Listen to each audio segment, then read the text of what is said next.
Bonjour, bonsoir, selon l'endroit de la planète où vous nous suivez. Vous êtes bien sur l'émission C'est économique qui donne la parole aux décideurs, dirigeants et experts des 5 continents qui construisent au quotidien l'Afrique émergente de demain. Aujourd'hui, votre émission va porter sur un pan, une spécificité du secteur de l'assurance, pas toujours connue du grand public. Nous sommes nombreux à ne pas connaître comment s'y prendre pour être dédommagé en cas de sinistre, en cas d'accident, alors que nous sommes bel et bien assurés, c'est-à-dire détenteurs d'une police d'assurance. On se plaint aussi de ce que les assurances tardent souvent à nous verser les dommages ou à verser des dommages aux assurés. C'est vrai, comme dans toute activité humaine, tout n'est pas toujours blanc dans le secteur des assurances. On peut retrouver quelques assureurs ou quelques courtiers de mauvaise foi, mais souvent ce retard est parfois imputable au temps mis pour mener une expertise d'évaluation. Pour comprendre le fonctionnement du rapport visant à vous dédommager, parce qu'il faut un rapport, nous avons une fois de plus invité M. David Philippe Tonangoy, PDG du cabinet d'expertise en conseil et en assurance, TDP Conseil. Avec lui, nous allons jeter un regard sur ce côté invisible du métier des assurances, c'est-à-dire comment mène-t-on une enquête ou des enquêtes, une évaluation financière des sinistres en cas d'accidents automobiles, ferroviaires, miniers, industriels ou pétroliers. Dans le secret des experts en évaluation des sinistres en assurance, c'est le thème de notre émission d'aujourd'hui. Monsieur David Philippe Tonangoy, c'est pour nous toujours un bonheur de vous recevoir sur ce plateau parce que vous partagez votre expertise. Vous êtes expert en évaluation des sinistres en assurance. Merci déjà pour votre invitation. Et c'est tout un honneur aussi partagé et une grosse responsabilité pour pouvoir expliquer des choses souvent pas évidentes. Mais je tâcherai d'être à la hauteur. Alors, vous êtes expert en évaluation. Essayez un peu de nous situer la trilogie. On sait que souvent il y a un assureur. Moi je vais m'assurer, je vais assurer mon véhicule. À côté, il y a une assurance. Quels sont les différents intervenants, succinctement? Déjà, le monde de l'assurance est une espèce d'arborescence qui, imaginez un triangle. Un triangle sur lequel, au-dessus, vous allez l'assurer. C'est la personne qui va souscrire une assurance. Pour aller souscrire cette assurance, cette personne va passer par un courtier ou par l'assureur directement. Donc, il y a déjà un courtier en assurance. Un intermédiaire. Voilà, un intermédiaire. Qui est en fait, je dirais, l'avocat et le défenseur, je dirais, de l'assuré. Et le courtier prend le risque, donc il veut assurer sa maison. Elle vaut 50 millions de francs CFA, par exemple, et il veut l'assurer tout risque contre l'incendie, Donc, il va avoir un courtier. Ce courtier lui fait remplir un contrat, et ce courtier va percevoir de lui une prime. On appelle une prime d'assurance. Et cette prime d'assurance, le courtier ne la garde pas. Il place cette prime chez un assureur. C'est ce qu'on appelle le reversement de la prime. Cette prime est pour garantir les capitaux pour lesquels il vient de souscrire une police d'assurance. Mais l'assureur peut aussi soit être tout seul, n'est-ce pas, à couvrir ce risque en fonction de sa surface financière, comme il peut aussi avoir recours à des co-assureurs, donc à des collègues localement. Si, par exemple, le risque est important. Voilà.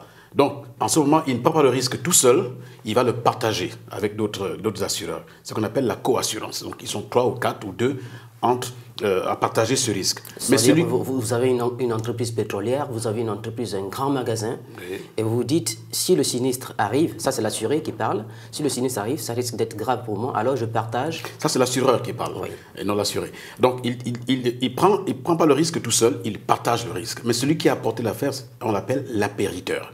Donc cet appériteur partage le risque avec d'autres courtiers, avec d'autres assureurs, autant pour moi. Si maintenant le risque, comme vous le dites, est très élevé, eh bien, l'appériteur va contacter un, 2 ou plusieurs réassureurs.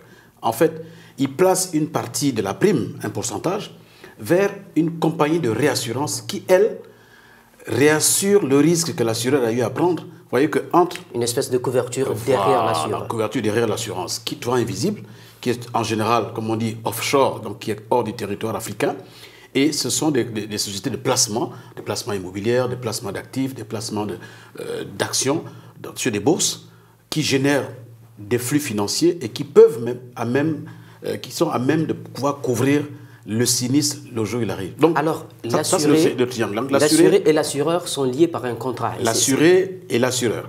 Derrière l'assuré et l'assureur, il y a le courtier et les rassureurs que l'assuré ne voit pas. Ils sont liés par un contrat. Ce contrat s'appelle la police d'assurance. Et la police d'assurance est en fait l'acte qui les lie sur le plan juridique, sur le plan des engagements que l'assureur prend pour le couvrir le jour où il y aura un sinistre, mais aussi sur le plan des obligations que l'assuré est à même de faire le jour où il y a un sinistre. Et c'est là qu'intervient, s'il y a un sinistre, et c'est le thème d'aujourd'hui, c'est là qu'intervient un expert. Comment vous faites pour savoir que tel sinistre, tel autre, comment vous êtes contacté, vous? D'accord. Alors, il y a, comme je disais, il y a ce triangle, donc, vous avez l'assuré, vous avez l'assureur, et vous avez, je dirais, le contrat. C'est ce triumvirat qui constitue la relation entre un assuré et son assureur. Le jour où il signe ce contrat, il n'a jamais rencontré un expert, il ne connaît pas l'expert. Mais lorsqu'il y a une survenance, lorsqu'il y a une occurrence de sinistre, donc lorsque un sinistre survient, en ce moment, l'assureur attend de l'assuré une seule chose, la déclaration de sinistre, qui dans le contrat doit se faire selon une période bien précise. Je prends un exemple. Si vous avez un accident de circulation avec votre véhicule automobile qui est assuré aujourd'hui, et que vous faites la déclaration 9 mois, 1 an ou 10 mois plus tard, il y a forcément dans le contrat une clause qui stipule que vous avez dans les 2 ou 3 jours, dans les 48 heures, pour pouvoir déclarer votre accident. Et à ce niveau, il faut un rapport d'accident. Non. On est encore au niveau de l'assuré. Oui. C'est l'assuré qui déclare. D'accord? Quand vous avez un accident automobile, c'est l'assuré qui fait sa déclaration sur un formulaire qui lui a été fourni par son assureur. Mais il a par exemple 48 heures pour faire la déclaration. S'il commet l'erreur de ne pas déclarer sur les 48 heures, évidemment la déclaration sera foreclose, puisque c'est contractuel. Ça veut dire que ça annule complètement... Ça annule complètement toute la démarche qui aurait pu suivre l'indemnisation qui va suivre. Donc il y a déjà... Supposons maintenant que notre assuré déclare dans les temps, et c'est là où vous, experts, supposons qu'il déclare dans les temps. Vous voyez, il y a déjà une espèce de canevas dans lequel, donc des obligations, dans lequel l'assuré doit se mettre. Il faut qu'il puisse déclarer dans les temps requis, et c'est dans le contrat. C'est contractuel, première chose. Deuxième chose, quand il a fait sa déclaration, alors l'assureur n'est pas expert. L'assureur n'a pas la compétence technique, il n'a pas la compétence financière d'évaluation, il n'a pas la compétence juridictionnelle en cas de recherche de responsabilité. Il est assureur, il couvre un risque, il garantit les risques. Donc il fait appel à un expert qui est d'essence indépendant. L'expert est un expert indépendant. C'est celui qui va venir mettre d'accord l'assuré et son assureur, mais sur la base d'une seule chose, du contrat qui les lie et des méthodologies de travail dont ils disposent. Justement, notre émission d'aujourd'hui vise à voir comment vous travaillez derrière pour être à même ou arriver à évaluer un sinistre. Comment vous procédez? Vous êtes contacté par qui? D'accord. Est-ce qu'un assuré peut contacter un expert en assurance? Bien sûr, bien sûr. Alors, avant de répondre à votre question, je voudrais revenir sur faire un propos liminaire qui me paraît extrêmement important. Vous avez, allez, on va dire 4 à 5 familles d'expertise au départ. Il y a ce qu'on appelle l'expertise préalable à assurance. Autrement dit, vous, M. Madouma, vous voulez assurer votre ferme agropiscicole. Vous êtes tout à fait libre de contacter un expert pour venir vous faire l'évaluation des biens que vous voulez assurer. C'est ce qu'on appelle une expertise préalable. Donc, il n'y a pas eu d'accident, il n'y a pas de sinistre. Vous aussi, vous intervenez dans ce type de métier. On intervient dans cette expertise, mais qui n'est pas une expertise après sinistre. C'est une expertise avant sinistre. Donc, on évalue. Et là-dessus, on regarde essentiellement la valorisation des biens, on les décrit, on les chiffre, on donne une valeur. Mais on regarde également les risques encourus par ce bien. On regarde la contiguïté de ces risques, on regarde la vulnérabilité de ces risques. Quand vous parlez de contiguïté, de vulnérabilité, à quoi faites-vous allusion? Le voisinage. Est-ce que le voisinage est un voisinage dangereux? Est-ce qu'on y manipule des explosifs, par exemple, à côté? ou est-ce qu'on y fait de la soudure à côté? Donc on regarde tous les aspects qui pourraient générer des risques susceptibles de générer des sinistres. Donc on regarde tous ces aspects. Le rapport d'expertise préalable permet à celui qui veut s'assurer de savoir que mon bien vaut tant, mon bien court tel risque, le niveau de vulnérabilité de mon bien est de celui-ci, et le jour où j'ai un risque total, par exemple un incendie intégral, l'expert a fait une simulation pour me calculer ce que je peux attendre en cas de sinistre maximum possible. Autrement dit, tout est brûlé, par exemple. Ou bien un avion est venu tomber dessus. À ce niveau, à quoi sert ce type d'expertise? Cette expertise permet, quand vous allez chez votre assureur, de lui permettre de savoir déjà, au préalable, à quoi il peut s'attendre pour vous garantir ce sinistre. Donc, est-ce que, quand je vais assurer ma maison, je vais assurer une ferme, je ne sais pas, mon mobilier, il faut nécessairement cette expertise préalable? C'est l'idéal. Ce serait l'idéal, mais l'idéal n'est pas de ce monde. Donc, vous pouvez également aller sans expertise préalable auprès d'une compagnie d'assurance ou d'un courtier d'assurance. En ce moment, ils disposent en leur sein de techniciens qu'on appelle des inspecteurs de risque. Donc, ils viendront avec vous pour visiter le risque, faire ce qu'on appelle une visite de risque. À l'issue de cette visite de risque, il fait un rapport interne d'évaluation des risques dans lequel il y aura un certain nombre de recommandations qui vont vous être faites. Par exemple, si vous utilisez un poste de suture dans un endroit où il y a un peu de gaz, on vous suggérera de vous déplacer, on vous suggérera de renforcer les extincteurs, on vous suggérera de mettre des détecteurs de fumée, etc. Donc il y a un certain nombre de recommandations qui ont pour rôle de minimiser l'occurrence d'un sinistre potentiel. Alors vous avez parlé de 4 familles d'évaluation. Il y a l'expertise préalable. Et ensuite, il y a ce qu'on appelle l'expertise après sinistre. Parce que l'expertise préalable, elle est avant un sinistre. L'expertise après sinistre comporte elle-même 3 ou 4 types de sinistres. Les principales. Les principales. Connues du grand public africain. L'expertise dommages. Les dommages, ce sont des dommages matériels on a perdu par inondation, par incendie. Voilà, inondation, incendie, choc automobile, chute d'aéronefs, la foudre sur un pylône de télécommunications. Ça, ce sont des dommages matériels directs. Une fissure, un dégât des eaux, ce sont des dommages matériels directs, visibles, palpables. Il y a ensuite ce qu'on appelle des dommages immatériels consécutifs.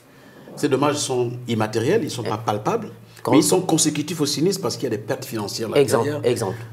Je prends un exemple tout simple. Vous avez un magasin qui est dans le commerce, qui vend des vivres frais, par exemple, et qu'il y a, n'est-ce pas, une rupture de la chaîne de froid dans une chambre froide. C'est-à-dire que la chambre froide n'est pas alimentée. Elle n'est pas alimentée. La foudre est tombée dessus. L'électricité est coupée. Ce n'est pas du fait du propriétaire du magasin, ce n'est pas du fait du fournisseur de l'électricité, mais c'est du fait de la foudre. La foudre, elle est imprévisible. Elle est tombée sur la chambre froide, coupure d'électricité. Dégâts d'aliments. Dégâts importants. La chambre froide, pour la remettre en état, il faut compter 4, 5, 6 jours, voire une vingtaine de jours. Donc les aliments qui sont à l'intérieur ne sont plus propres à la consommation humaine. Donc il y a forcément des dommages matériels directs qui sont consécutifs à la détérioration de ces aliments. Mais ces aliments, les services des hygiènes, notamment les services des hygiènes publiques, vont venir, constater, dresser un procès verbal et exiger du vendeur, pour l'hygiène publique, la destruction selon des procédures données. Et là, c'est un coût, la destruction. Cette destruction a un coût, c'est des coûts directs. Mais il y a une perte d'exploitation de celui qui a escompté une vente là-dessus. C'est ce qu'on appelle les pertes immatérielles consécutives. Voilà. Autre famille d'expertise. Autre famille d'expertise, nous avons ce qu'on appelle des expertises, justement, on a un peu effleuré le sujet, c'est la perte d'exploitation. La perte d'exploitation. Une expertise perte d'exploitation, c'est tout à fait la conséquence d'un sinistre matériel. On peut avoir un sinistre matériel qui ensuite a des répercussions sur une perte d'exploitation. Lorsque, bien évidemment, la remise en état de tout ce qui a été détruit prend beaucoup de temps. Alors, on génère en ce moment une perte d'exploitation qui est une approche beaucoup plus financière, comptable, fiscale, pour voir quel a été le comportement de l'entreprise sur 2 ou 3 exercices précédents. Et on regarde les stocks, les marchandises, on regarde les actifs circulants, on voit s'il y a une corrélation qui peut être faite entre la réclamation qui a été exposée à l'assureur et les faits réels de gestion et de fonctionnement de l'entreprise au quotidien. Donc une expertise perte d'exploitation, elle est tout à fait particulière. Nous allons venir enfin, là-dessus. Est-ce que le cas de décès, le cas de vie lié à la santé font partie des familles d'expertise? Il y a ce qu'on appelle les expertises, je dirais, vie, expertise corporelle, donc des dommages corporels. C'est un autre domaine d'expertise qui en général touche le corps de la médecine, parce que qui dit dégâts corporels, c'est du ressort de la médecine. Donc vous avez souvent auprès des compagnies d'assurance des médecins qui sont des experts et qui travaillent sur tout ce qui touche au corporel, à la vie. Donc c'est un domaine d'expertise tout à fait particulier. Ça fait partie de ce qu'on appelle les dommages vie, d'accord? Ensuite, et non des dommages matériels. Une dernière famille, par exemple. L'autre dernière famille, c'est une famille. L'ensemble de ces expertises peut également être requise par des juges, par l'administration, par toute la structure judiciaire. Autrement dit, dans des tribunaux, dans des cours d'appel, dans des cours de cassation, il y a des experts qui sont du fait de leur compétence, du fait de leur probité, du fait de leur professionnalisme, du fait de leur expérience, qui sont experts agréés près des cours d'appel. Comment est-on agréé auprès d'une cour d'appel? Vous, M. Tonangoy, êtes-vous agréé auprès de la cour d'appel? Je vais prendre l'exemple de Libreville. Je suis agréé près les cours d'appel du Gabon. Comment fait-on pour être agréé? Parce que là aussi, il y a une question, comment on choisit? Est-ce que c'est l'expert qui va vers les tribunaux? Est-ce que c'est le tribunal qui vient vers l'expert? Non, le tribunal ne viendra pas souvent vers l'expert. Le tribunal, en fonction d'un cas bien précis, va toujours rechercher l'expertise précise pour résoudre un problème juridictionnel précis. Et pour cela, il dispose d'un réseau des experts qui sont habilités ou homologués par les tribunaux. Mais en général, c'est l'expert qui va vers les tribunaux, vers les cours d'appel pour déposer un dossier d'habilitation. Ce dossier comprend le volet technique, le volet juridictionnel, mais également toute l'expérience. Qu'est-ce qu'on regarde à ce niveau dans le dossier de l'expert? On regarde le curriculum vitae, on regarde les retours d'expérience, on regarde les antériorités sur les expertises qu'il a eu à faire, mais il y a une enquête de moralité qui est également dressée vis-à-vis de cet expert. Où on va rechercher la probité, l'équité, parce qu'un expert est un juge technique. 1 plus 1, ça fait 2. Alors, on doit rester à 2, quand c'est 1 plus 1 qui en sont les générateurs, mais il ne doit pas pouvoir pencher à gauche ou à droite. Donc, il doit remettre au juge les conclusions techniques afin de permettre au juge de rendre, n'est-ce pas, une décision de justice sur la base de la décision technique que l'expert a eu à lui apporter. Donc voilà un peu les principales familles, c'est un peu compliqué, mais on va retenir qu'il y a 4 à 5 types de familles d'expertise à élaborer sur le plan des assurances. Alors, M. David Philippe Tonangoy, nous allons aborder 5 cas précis pour aider nos téléspectateurs à mieux comprendre. Nous allons parler de sinistres accidents automobiles, nous allons parler des sinistres accidents ferroviaires, des sinistres dans le secteur minier, dans le sinistre dans le secteur industriel et pétrolier. Mais avant, nous allons marquer une pause avec la régie et nous allons retrouver tout à l'heure pour le premier thème, l'accident automobile.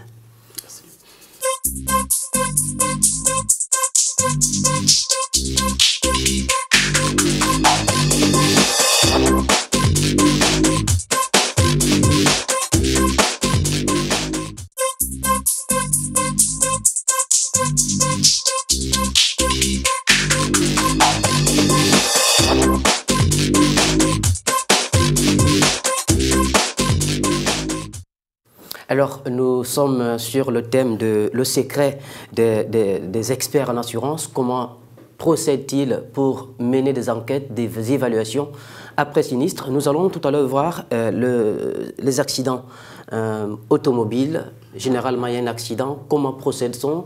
Si la régie est prête, nous allons suivre entre-temps quelques images. Peut-être que vous pouvez commenter pendant que nous échangeons. Quelle est la particularité des sinistres accidents automobiles? Bien. Déjà, le sinistre automobile est un sinistre bien particulier. Et il faut savoir qu'une automobile, elle est régie selon les codes de la CIMA, qui est l'organe qui régule les assurances sur le territoire de l'Afrique, je veux dire. Une automobile. Voilà, là on a quelques images d'accidents automobiles. Non, ça c'est simplement la vue d'une photo classique simple. Oui, et là il y a... Là, on a par exemple quelques dommages qui sont là. Alors, pour continuer, une automobile circule sur une voie publique. La voie, elle est dite publique. Elle peut être privée. Donc là, on voit une voie publique, vous circulez là-dessus. Voilà. Oui. La voie publique appartient à l'État. L'État a pour rôle de préserver les citoyens de tout dommage. De tout dommage au pluriel. Ensuite, vous avez donc ce qu'on appelle une obligation d'assurance en matière d'automobile. Parce que... Vous êtes assuré, M. Tonangoy, on suppose que l'assuré est assuré, l'accident arrive, oui. Comment vous procédez? Bien. Pas comment nous procédons, comment les assurés procèdent d'abord, quand tu commences par là. C'est à eux de pouvoir remplir un formulaire. Lors de l'accident, l'assureur n'est pas présent, le courtier n'est pas présent. Seuls les deux assurés, s'il s'agit d'un choc, où l'assuré tout seul est présent sur le site. Donc on lui remet toujours, lorsqu'il souscrit une assurance, des formulaires à remplir. La déclaration doit être faite immédiatement, je pense dans les 48 heures. Il y a une partie dite la partie A, et la partie B, la partie tierce, la partie adverse. Vous remplissez un certain nombre d'informations sur la date, le lieu, l'heure, le contexte, la situation, qui était au volant, le conducteur, est-ce que c'était une personne autorisée? Et pour être autorisé, il faut avoir un permis de conduire. Administrativement, il faut avoir un permis de conduire, qui est une loi, d'accord? Et qui répond aux dispositions du Code de la route. Le Code de la route est une loi. Donc, pour que le véhicule puisse circuler sur la voie publique qui appartient à l'État, la responsabilité de l'État ne saurait être engagée si celle du propriétaire du véhicule n'est pas d'abord au préalable engagée. C'est pour cela qu'il y a une assurance dite obligatoire. Donc, vous faites vos déclarations. Si la partie adverse, est présente, elle remplit également, elle vous donne également des informations pour que chacune des parties, si elles sont assurées, disent à qui j'ai affaire ou non. Alors, moi, je suis assuré, j'envoie mon rapport. Pas le rapport, vous envoyez votre formulaire à votre assureur. Et qu'est-ce qui se passe après? En ce moment, il appelle un expert. Il appelle, oui, commun, un expert. Il peut l'appeler au téléphone rapidement. Rendez-vous à tel endroit, le véhicule a été amené dans tel garage, ou bien il est à tel endroit. Vous y allez et on vous confirme la mission par écrit. La mission doit être écrite. Nous sommes dans le domaine du droit. Aucun expert ne peut s'auto-missionner, mais il faut qu'il ait un mandat. Vous avez le mandat? Vous arrivez sur le lieu d'assurance, qu'est-ce que vous regardez? Vous arrivez sur le lieu du sinistre. En général, en matière d'accident automobile, en général, l'expertise se fait toujours quelques jours après l'accident, en général. Donc, on est soit au garage, soit au domicile du propriétaire du véhicule. Et alors, qu'est-ce qui se passe? Vous entrez en contact avec l'assuré, vous lui demandez un certain nombre d'informations. Vous avez la copie de la déclaration. Qu'est-ce qui s'est passé? Quel temps faisait-il? Qui était au volant? Est-ce lui-même? Est-ce son fils? Est-ce son épouse? Est-ce son beau-frère? Est-ce que cette personne était habilitée à pouvoir conduire le véhicule? Bon, est-ce qu'elle est majeure?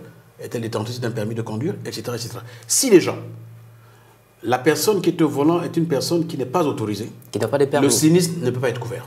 Autrement dit, les dommages.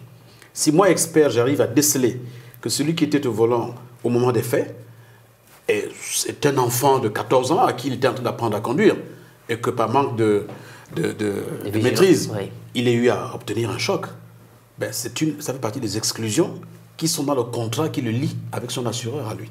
Maintenant, alors supposons que les choses sont normales. Oui. Donc, nous commençons par évaluer, pas évaluer, mais identifier le véhicule. Il faut identifier le véhicule. La carte grise nous est fournie, et puis on regarde si la carte grise correspond effectivement au véhicule. Sur la carte grise, il y a un numéro de série. Ce numéro de série, on le retrouve sur le capot, au niveau du capot moteur. Nous le filmons et on va pouvoir croiser si c'est vrai. Est-ce que c'est un véhicule diesel? Est-ce qu'il a de telles couleurs? Est-ce qu'il a? Donc, on regarde déjà si le véhicule qui nous est présenté est conforme à celui qui a été déclaré comme accidenté. Nous avons des petites techniques pour l'identification. Cette première phase terminée, on analyse les chocs.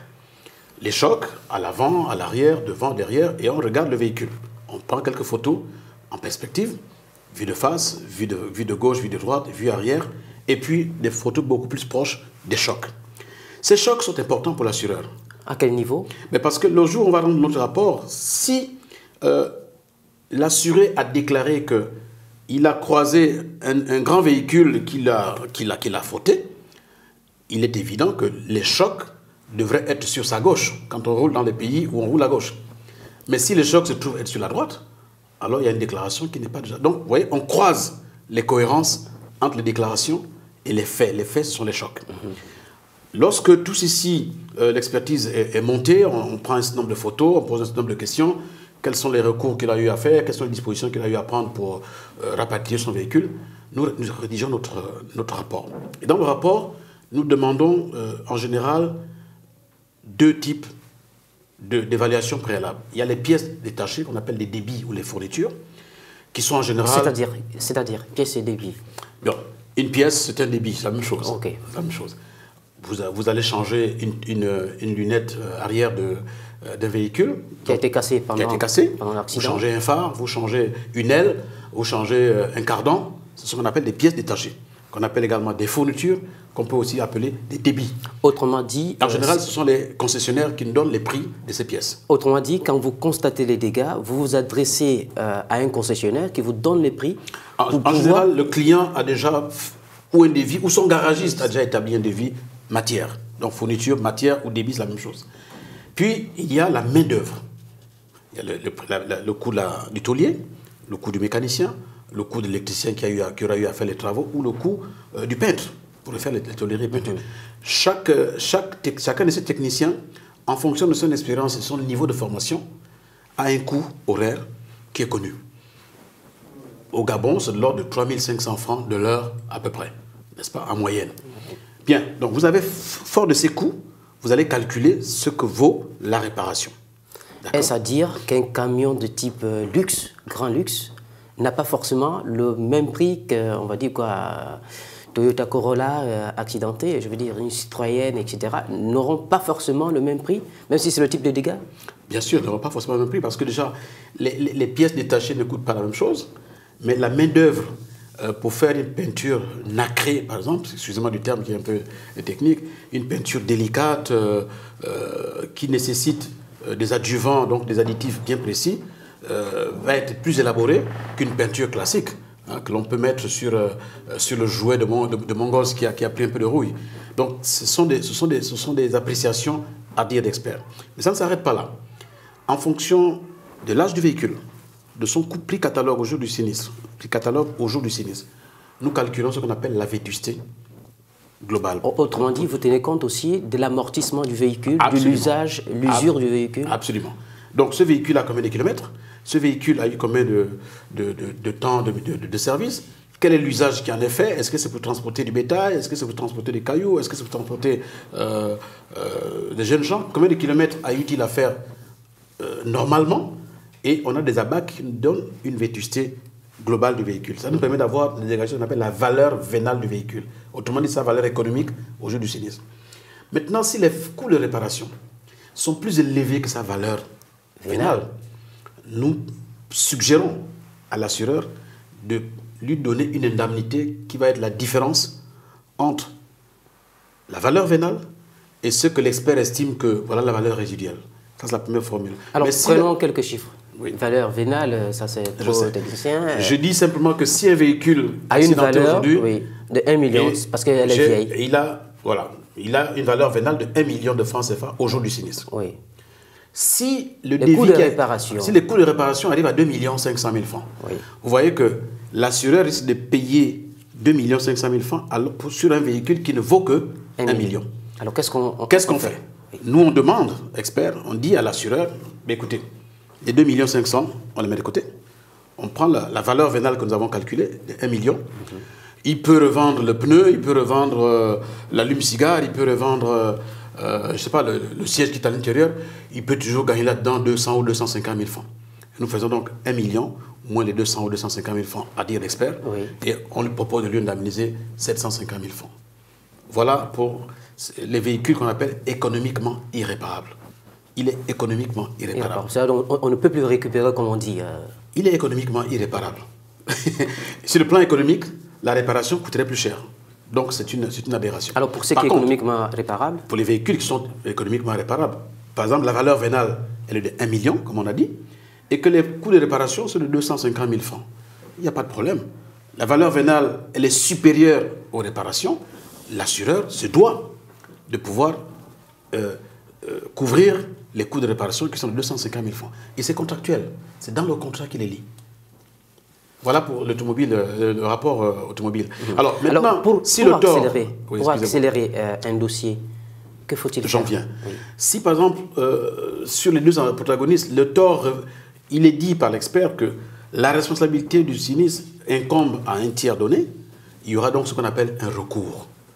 Et c'est en ce moment-là que l'assureur va d'abord commencer à réparer votre véhicule, puis va exercer un recours à l'assureur de l'autre partie pour dire, écoutez, c'est à cause de votre assuré que mon assuré à moi a eu ces dommages, j'ai réparé, mais à titre compensatoire, remboursez-moi ce que j'ai eu à lui payer parce que la faute revient à votre assuré. Alors, M. Tonangoy, on va terminer avec cette partie. On constate souvent que les gens, ou deux accidentés, préfèrent s'arranger, on va dire, à l'amiable, plutôt que d'avoir recours aux assurances, parce qu'au niveau des assurances, ça prend du temps. Bien. Petite pare-choc, on va dire le pare-brise qui saute, et puis on dit, bon, on arrange ça. Pourquoi ces assurés, selon vous, ont peur de ces délais? Pourquoi il y a des délais assez longs à ce niveau? Il y a des raisons. On peut avoir deux protagonistes. L'un est assuré, l'autre ne l'est pas. Ou les deux ne sont pas assurés. Ou tous les deux sont assurés. Si tous les deux sont assurés et qu'ils estiment que les sinistres sont mineurs, et qu'en gentleman agreement, ils s'entendent, ils s'arrangent parfois, mais c'est de leur responsabilité. Elles ne sauraient être opposées à l'assureur ou au courtier qui s'est engagé à couvrir le sinistre. Donc ça, c'est la première responsabilité. La deuxième notion, c'est que vous pouvez avoir un assuré, enfin un protagoniste qui est réellement assuré, qui est effectivement assuré, et puis l'autre dont l'assurance venait d'être périmée ou qui ne l'a pas renouvelée ou qui n'est pas du tout assuré.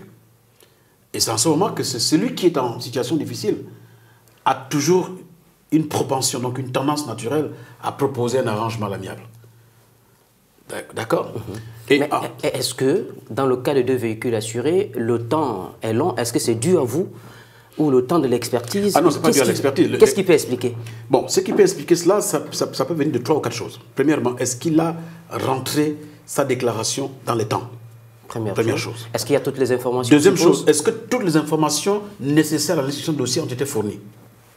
C'est une autre paire de manches. Excusez-moi, vous pouvez avoir une déclaration de sinistre et vous ne joignez pas la carte grise de votre véhicule. On vous appelle, on vous rappelle, on vous appelle, et la carte grise, vous ne savez même pas où vous l'avez laissée. On dira que c'est l'assureur. Alors que vous avez omis de remettre la copie de la carte grise. On peut vous demander la visite technique de votre véhicule, parce que c'est une des conditionnalités. Vous ne l'avez peut-être pas, et vous faites traîner vous-même votre procédure. On dira que c'est la faute de l'assureur, alors que c'est vous qui détenez la visite technique. Elle est obligatoire. Ah donc, pour accélérer, on va gérer le temps. Il est bon que toutes les pièces requises pour déclarer un sinistre puissent être fournies à l'assureur le jour de la déclaration. Quitte à, si on vous donne, je dis n'importe quoi, 72 heures par exemple, ou 48 heures, mais prenez le temps de rassembler tous les justificatifs, ce qu'on appelle les pièces de règlement, les pièces qui permettent à l'assureur de vite régler, il faut qu'elles soient jointes. L'assureur doit payer sur la base des justificatifs. Est-ce qu'à ce niveau, l'assuré, ça va être la dernière question pour cette partie, peut prendre des photos? Parce qu'on a dit que le véhicule se déplace, il faut libérer la voie. Il peut prendre des photos au moment des faits. Oui. Et si un expert venait d'arriver, un expert qui peut être commis par lui, par ses soins, ou un expert qui peut être commis par son assureur, aura besoin de ces photos au moment des faits. Par exemple, les deux véhicules n'ont pas un côté dégagé. Oui. Donc cette photo-là, elle est parlante. C'est un factuel extrêmement important. S'il n'y a pas eu de constat de la police, ou si la police peut être venue, ou la gendarmerie pour faire le constat, mais ces éléments sont extrêmement importants. Alors, le sinistre... Ensuite, excusez-moi, oui. Vous pouvez aussi avoir déposé votre véhicule chez votre garagiste. Le garagiste n'a pas eu le temps de faire le devis. Il prend 1 semaine pour vous faire le devis. Ce n'est pas à l'expert de faire le devis. Le garagiste peut avoir pris 1 ou 2 semaines pour sortir le devis. C'est aussi un élément, je dirais, ce n'est pas l'assureur qui fait le devis. Ce n'est pas l'expert qui fait le devis. L'expert constate les dommages, il les confronte au devis, il accepte ou il n'accepte pas une partie du devis par rapport à ce qu'il a vu, ou alors il peut demander à celui qui a rédigé le devis d'ajouter ceci qu'il a dû omettre parce que lui n'a pas eu le regard, ou inversement. Alors, passons à d'autres accidents ou sinistres pour parler, comme les assureurs, d'autres sinistres plus importants, le sinistre ferroviaire et le sinistre minier. Ah oui, à ce niveau, quand il y a un dérapage de fer, moi je suis passager à bord, un déraillement plutôt, de train, et moi je suis passager à bord, ou bien d'abord pour la compagnie de transport, qu'est-ce qui se passe? Comment vous intervenez? Qu'est-ce que vous constatez? Accident ferroviaire, on va aller vraiment en bref. D'accord.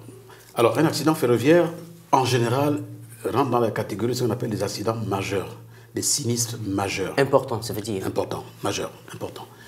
Un chemin de fer est une infrastructure qui est composée d'une plateforme sur laquelle on y met une superstructure.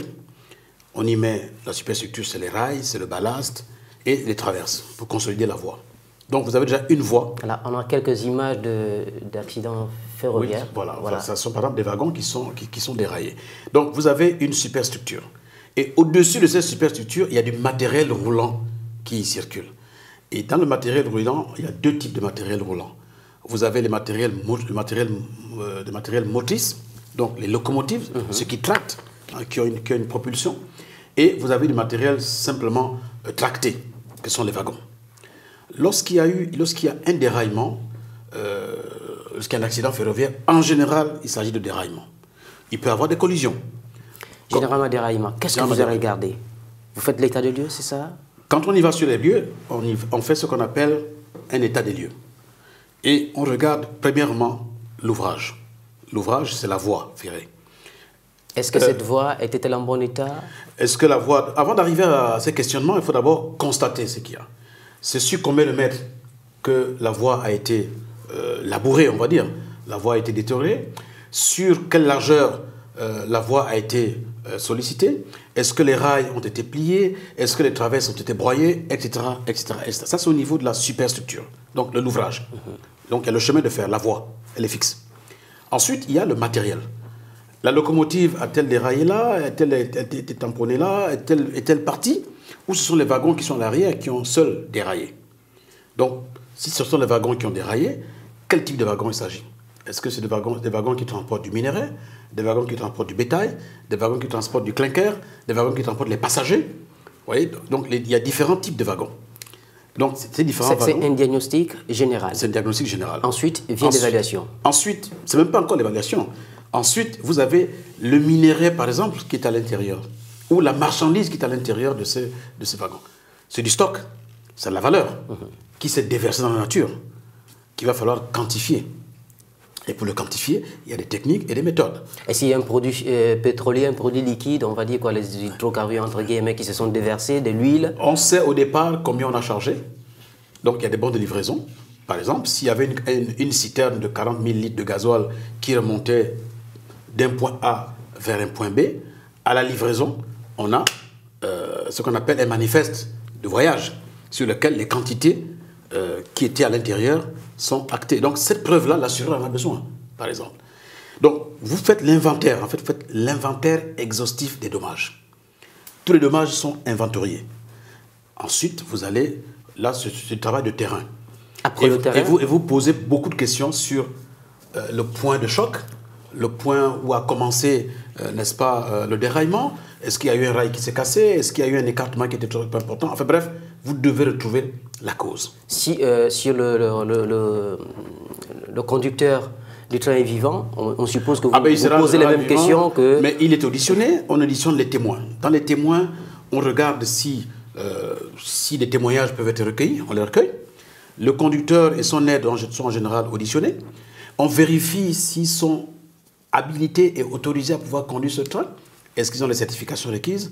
Est-ce qu'ils ont le nombre d'heures de repos requis? Est-ce que chaque année, dans leur dossier professionnel, ils ont droit à la visite médicale annuelle ou la double visite médicale annuelle? Bref, il y a tout un protocole qui est suivi. Et c'est à partir de tous ces éléments que vous allez maintenant demander des justificatifs. C'est la base de ce que vous avez eu à voir. Donc, ce wagon a été acheté en quelle année? je voudrais avoir la facture d'achat de ce wagon. Il a coûté combien? Un peu comme la même méthodologie que la voiture. On voit si le wagon a été utilisé, voilà. La valeur vénale. C'est pour calculer sa valeur vénale, sa valeur vétusté des 8, on va dire. C'est pour voir si on peut le remplacer ou pas. Et s'il est réparable dans l'état ou il n'est pas réparable. S'il est jugé réparable, auquel cas l'assureur prend en charge les frais de réparation. Généralement, s'il n'est pas réparable, oui. En ce moment-là, on fait ce qu'on appelle un calcul de la valeur de remplacement à dire d'expert, mais à condition que la police, donc le contrat, couvre ça. Ces aspects. Voilà. Et généralement, dans ce cadre, la voie, pour ce qui est par exemple du Gabon ou de nombreux pays africains, le chemin de fer appartient à l'État. Toujours. Alors, comment se passe à ce niveau la réparation? Est-ce que c'est l'État qui demande la réparation à l'assureur? Comment ça se passe? Bon, d'une manière générale, sur les chemins de fer des pays francophones africains et même quelques-uns anglo-saxons, les régies de chemin de fer, les ouvrages, les infrastructures appartiennent en général aux États qui ont investi. Mais l'exploitation de ces chemins de fer fait toujours l'objet d'une concession. Donc l'État a concédé l'exploitation et l'entretien à un opérateur privé. Et c'est à lui de souscrire une police d'assurance. D'ailleurs, une des clauses des contrats de concession est toujours que celui qui exploite doit maintenir en l'état les infrastructures qu'on lui a concédées.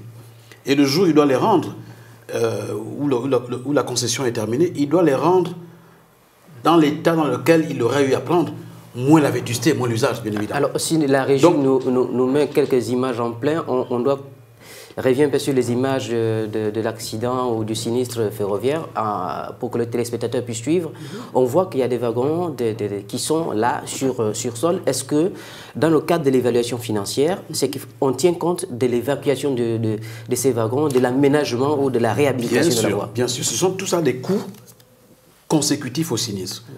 Un, il faut tout de suite mettre des mesures conservatoires, déjà pour dégager la voie. Ça a un coût. Pour dégager la voie afin que le trafic refrène. Les 3 quarts de chemins de fer africains, c'est des chemins de fer qui sont à voie unique. Donc, s'il y a un déraillement quelque part, la première disposition au niveau opérationnel qu'il faut prendre, c'est de dégager la voie. Donc, ça a un coût. Pour dégager la voie, il faut louer un bulle, une niveleuse, un scrap, des hommes, de la manutention. Ça a un coût. Donc, il y a une équipe logistique qui vient pour relever les wagons, les mettre de côté. Et ensuite, deuxièmement, il faut réhabiliter la portion de la voie qui a été détériorée. Ça a un coût.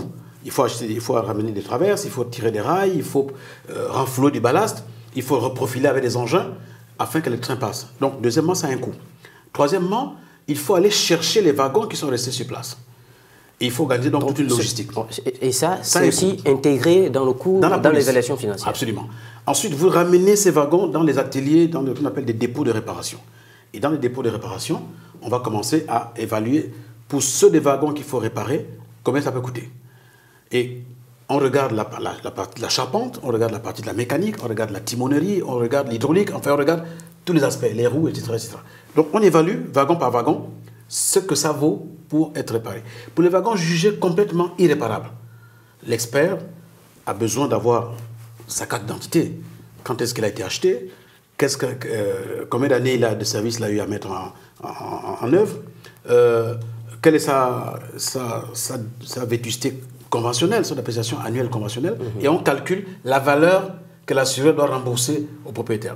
Ensuite, vous avez la main-d'œuvre de tout ça. Tout ceci est tel que vous faites une sommation d'un certain nombre de chapitres d'indemnisation. Et donc, bien évidemment, il y a le minerai qui s'est déversé. Pour ce cas-ci, il faut l'évaluer, il faut le calculer. Il y a des sociétés qui produisent 5, 6, 8 types de minerais différents, qui ont une valeur marchande différente et qui ont parcouru un certain nombre de kilomètres. Donc, quel est le prix de revient de ce minerai à l'endroit précis où il y a eu l'accident? Donc, alors, ça se calcule. Nous allons progresser, M. Tonangoy. On comprend que c'est assez passionnant, tout cela. Nous allons voir ensemble, de manière groupée, les miniers et les accidents du type industriel. C'est la même chose. Voilà, c'est la même chose. Alors là, ce qui m'intéresse, c'est un peu au niveau des incendies, des commerces. On assiste de plus en plus à des incendies. Par exemple, au niveau du Gabon, il y a de temps en temps des sinistres incendies qui se déclarent au niveau du marché de Montbouette. Et c'est assez fréquent, il y a des détériorations de marchandises. À ce niveau, comment vous procédez? Est-ce que moi, commerçant, même petit commerçant, je peux m'assurer? Absolument. Absolument. La notion de l'assurance est une notion que les Africains commencent à découvrir, en fait. Dans nos villages, en général, lorsque un sinistre arrivait, Bon, c'était un peu considéré dans les temps anciens comme étant, je dirais, la fatalité du bon Dieu. Le mauvais sort. Le mauvais sort. Peut-être. La sorcellerie au village, le vampire. Mais à la fin du 19e siècle, lorsque des migrations importantes se sont faites d'Europe vers les États-Unis, c'est dans le domaine maritime que des risques ayant été pris, que le monde de l'assurance a commencé à naître, avec le domaine maritime. On y transportait tout.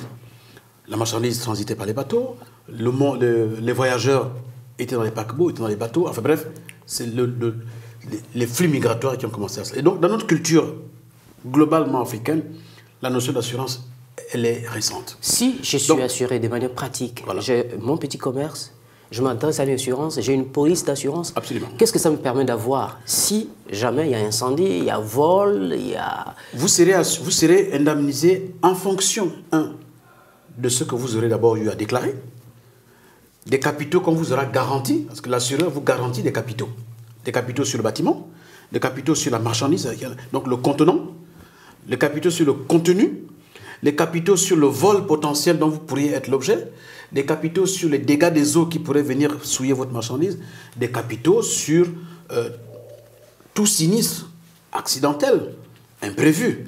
À ce niveau, pourrait arriver, un aéronef peut venir tomber sur votre petit magasin. Donc ce jour-là, si vous n'avez pas une couverture, je dirais par exemple tout risque, j'exagère, ben, vous ne pourrez pas être indemnisé en fonction de ce que vous avez eu à... En Afrique, il y a des pays où il y a des turbulences politiques. Est-ce que moi, propriétaire de magasin, je peux aussi m'assurer contre ce genre d'aléas? Alors, il n'y a pas de couverture proprement parlée dite risque politique. Non, il y a ce qu'on appelle les grèves, par exemple. La GEP. Oui. Grève, événement, mouvement populaire. C'est une police qui couvre ces risques. On peut venir vous casser la maison, on peut venir casser une vitre, on peut venir incendier votre domicile lors des meutes. À ce niveau, est-ce que... Donc il y a une police qui s'appelle... Quand vous évaluez, est-ce que vous évaluez à la valeur du bâtiment? Est-ce que vous tenez compte du fait que cette entreprise, ce petit commerce pourrait faire de bénéfices et donc avait une valeur potentielle plus importante que la valeur comptable ou matérielle? On évalue à deux niveaux. Dommages matériels directs. Le bâtiment, oui. Le contenu, oui.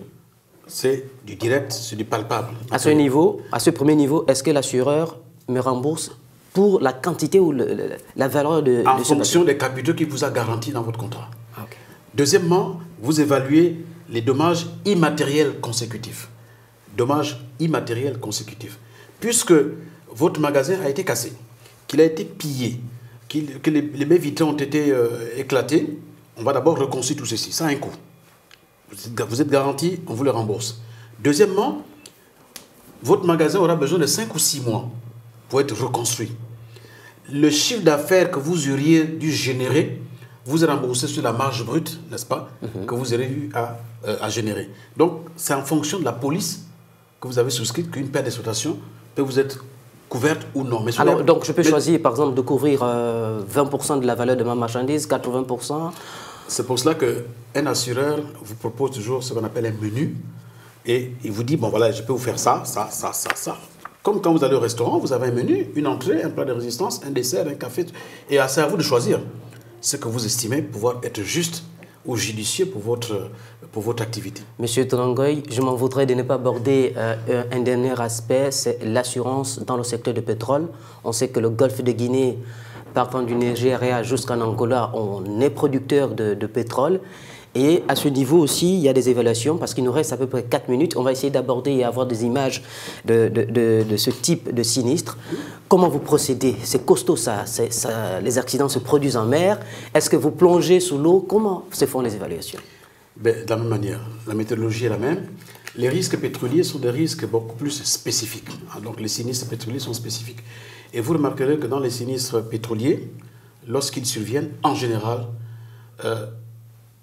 la cinématique respecte toujours un ordre.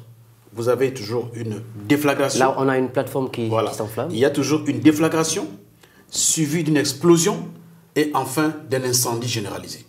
C'est en général la cinématique, je dirais, constante des sinistres pétroliers, qu'ils soient en mer, qu'ils soient sur terre. Alors, Monsieur Tanangoy, là, il y a une plateforme qui est en train de brûler. Et là, c'est des déversements d'hydrocarbures, je crois. Bien sûr. Qu'est-ce que vous faites? à ce niveau-là? Comment vous procédez? Bon, il y a une inflammation. Est-ce que vous tenez compte de la valeur, effectivement, de l'architecture du bâtiment? Est-ce que vous tenez aussi compte des valeurs de déversement et de tout ce qui a fait pour recueillir ces hydrocarbures qui se déversent en mer, le côté environnemental? Quels sont les éléments clés de l'évaluation? Merci. Ils sont les mêmes. Il y a ce qu'on appelle les dommages matériels directs. Est-ce que c'est une plateforme en mer qui a explosé, qui s'est cassée et qui est tombée en mer? Cette plateforme, appartient à qui? Elle vaut combien? Elle a été construite en quelle année? Elle a quoi comme taux de vétusté? Première chose. Cette plateforme contenait quoi? Donc la plateforme, on va dire, c'est le contenant. Donc un peu le bâtiment métallique. Oui. Mais à l'intérieur, il y avait quoi? Il y avait du matériel d'exploitation, il y avait des machines, il y avait de l'informatique, il y avait de l'ingénierie en général, il y avait même du stock, parfois, de pétrole. Il y a des plateformes où on stocke du pétrole. Monsieur Trongo, excusez-moi de vous interrompre. Nous connaissons qu'il y a cette évaluation qu'il faut faire. Il y a l'évaluation aussi indirecte, donc immatérielle. Mais sur le plan environnemental, oui, environnemental aussi. Sur le plan environnemental, alors là, l'évaluation, elle est plus difficile. C'est pour cela que dans le monde du pétrole, les responsabilités civiles sont égrenées en plusieurs strates. Il y a une RC exploitation, celui qui a exploité. Il y a une responsabilité civile, je dirais, atteinte à l'environnement. Il y a une responsabilité civile sur les effets induits, n'est-ce pas, des pollutions. Et les pollutions sont les domaines les plus délicats et les plus difficiles à évaluer. Mais si on avait du temps, on aurait pu prendre un exemple. Alors, une dernière question. Oui. Qu'est-ce qui est difficile ou qu'est-ce que les téléspectateurs doivent retenir de l'évaluation financière? En 2 mots, il vous reste 1 minute. Merci. Ce que les téléspectateurs doivent retenir lorsqu'il y a une survenance de sinistre, il est bon, premièrement, de faire rapidement sa déclaration. 1. Deuxièmement, il est bon en ce moment-là de peut-être prendre encore connaissance de son contrat qui le lie à l'assureur et de lire toutes les parties, je dirais, du contrat.